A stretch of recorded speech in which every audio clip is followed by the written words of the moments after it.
Welcome back to the next installment of our business esports interviews. Absolutely delighted to be joined by the team captain of the Carrington West esports team, Chris Adams, joined us from Portsmouth. Chris, aka Chris 720, senior recruitment consultant at Carrington West. Welcome to the chat. Hi, nice to be here. Good to have you. And you're joining us all the way from the south coast. Nice and sunny there today. Sunny Portsmouth indeed, yes. Hopefully going to be sunny for the rest of the week, albeit I will be inside playing this tournament. So, well, look, we'll not hopefully be as long as we were last week, and we'll hopefully get you back out to enjoy some sunshine, albeit the sun's going to have set by the time the gaming's finished, so never worry about that. Enjoy it as much as you can during the day. You guys are obviously taking part in the Warzone tournament in support of your chosen charity, which is Mind. A great cause to play for. Are you confident of bringing home that donation for them? Having seen the caliber last week and having won 5 of the 9 maps, I'd say that we're pretty confident that we can win these next 6, to be honest with you. You're deadpan serious. You always have to back yourself in these situations, and you need to be confident going into them. Yeah, absolutely. Confidence is everything, especially in a game of like Call of Duty, where challenging things is just down to confidence. And I'd say, like I said, after seeing the caliber last week, we're fairly confident. And you mentioned there you won 5 out of 9 maps. Scoring's been really consistent throughout. You've definitely upped your game. Most kills, plunder probably being your specialist maps. You've won a survival map as well, so you've kind of got all strings to the bow, as it were. What's the preference? Have you any tactics? What's the strategies going into Tuesday and Wednesday this week? Wouldn't give away too much, just in case some of the other teams are watching. Well, they're watching. I noticed a spike. They are. I noticed a spike in my Twitch channel after the first tournament on the VOD. I noticed it went up from about 6 views to about 21. I thought, I wonder who that is that's sort of watching. Definitely a preference for the most kills. Survival, there are some very good teams that can hide for a very long time in Warzone, I noticed last week. And plunder is 50-50 where you drop, and the money that you get from where you drop. But kills is skill, and I think our team is quite confident at that game. Quite right. You should be confident. You're saying some of those tactics. One of the teams got called out for being the Teenage Mutant Ninja Hero Turtles, hiding in a pipe for a full map to pick up the W, which was quite good. I think remarkable. If you can do it, fair play. We tried it. We gave teams quite a lot of credit on the first night. We tried to hide in a bush, and it didn't work. Yeah, each to their own tactic. I think, as you say, sometimes that aggressive play, just getting out there and going for kills can certainly set you apart. And it's certainly working for you guys, what you're doing so far. Yeah, there are a number of teams we've noticed that are less confident in taking gunfights in survival because they want to make it to the end. So the last thing they expect is to be challenged by a bunch of people jumping out of a helicopter on top of them. So aggressive in survival and hoping for the best, I think.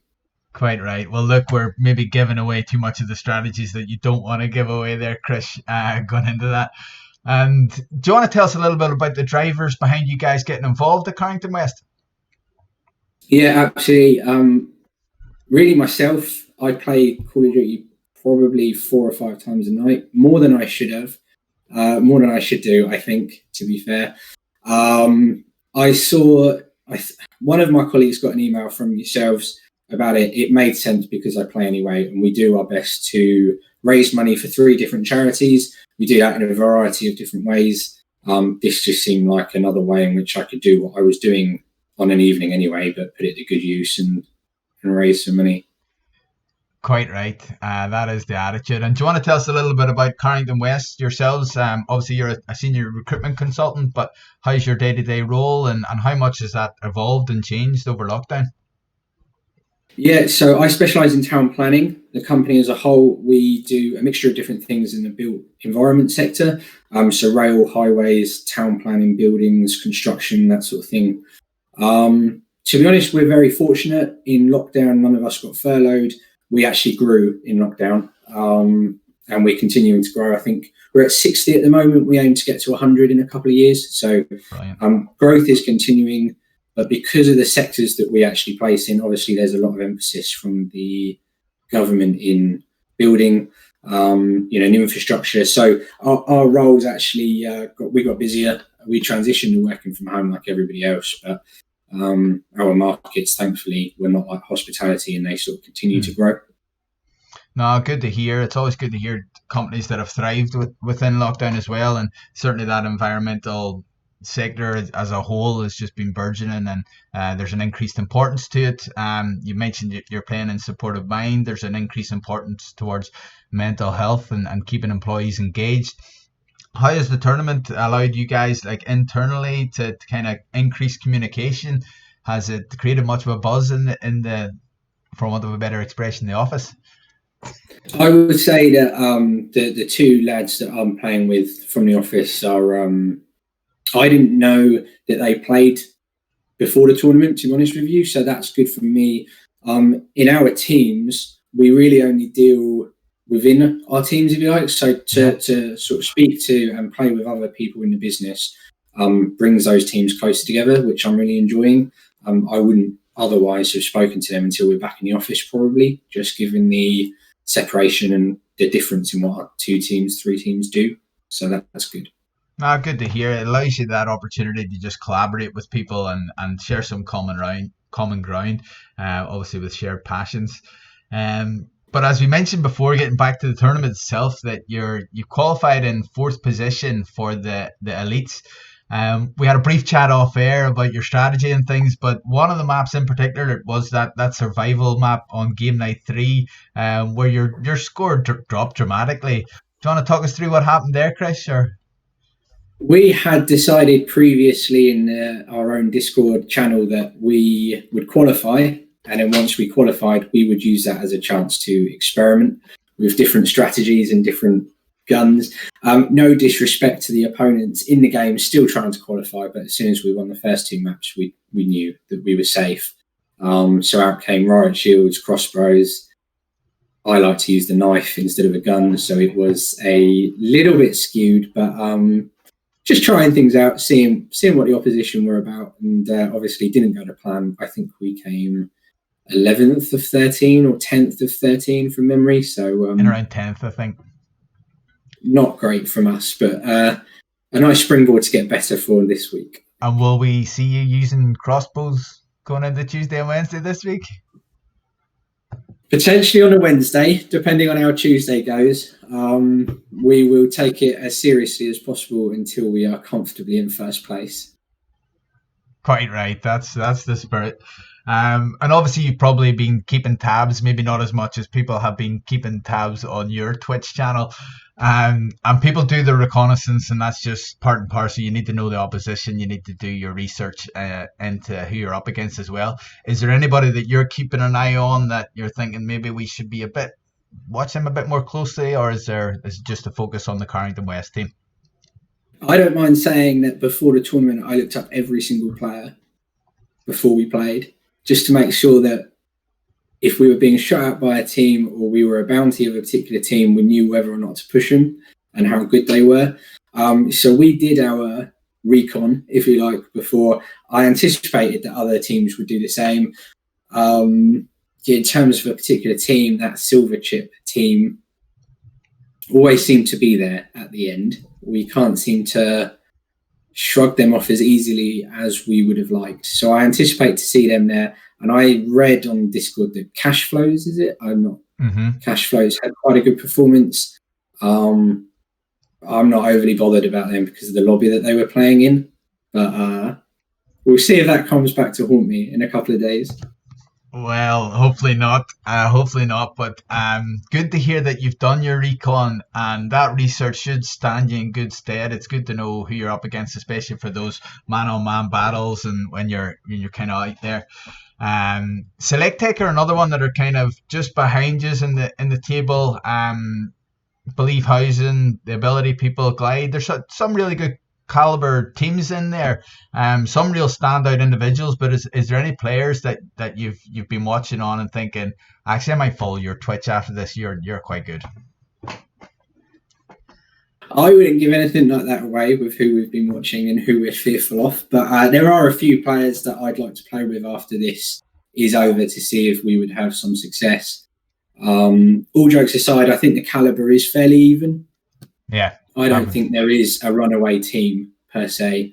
And in the teams where there are good players, I think there are some lesser players, let's say, to sort of balance it out. Mm-hmm. So I think it could be quite...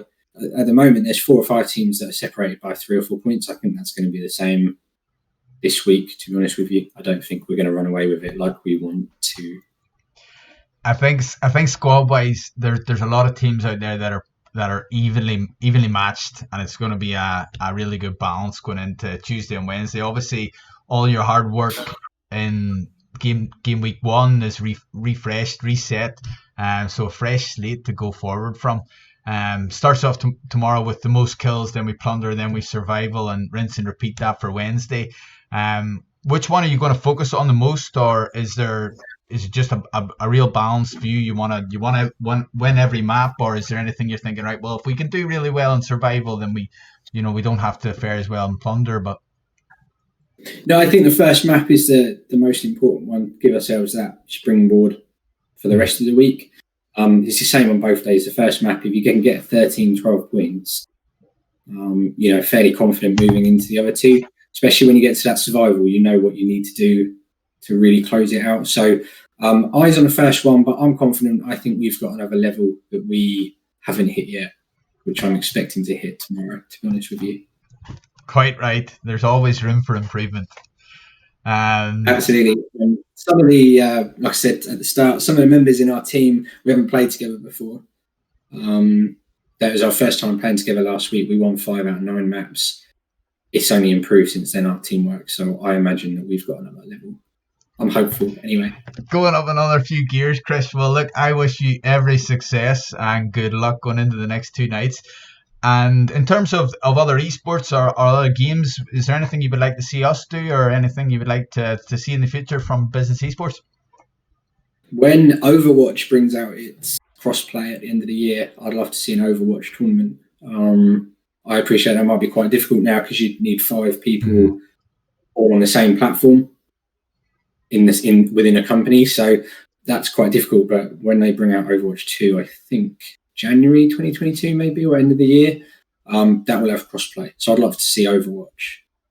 That could be a really good suggestion. Actually, it's a bit of a logistical challenge gathering up that sort of critical mass you need for an Overwatch team, with it being not having the cross console compatibility. Certainly we've come up against that with FIFA, but FIFA is probably a more popular title as well.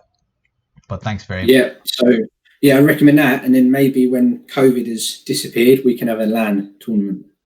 Now that is something we are working towards. I think having that Discord lobby in real life, I don't know how much that trash talk would really transfer through to the real life. Absolutely would. It absolutely would. I think it would be even better, to be honest with you.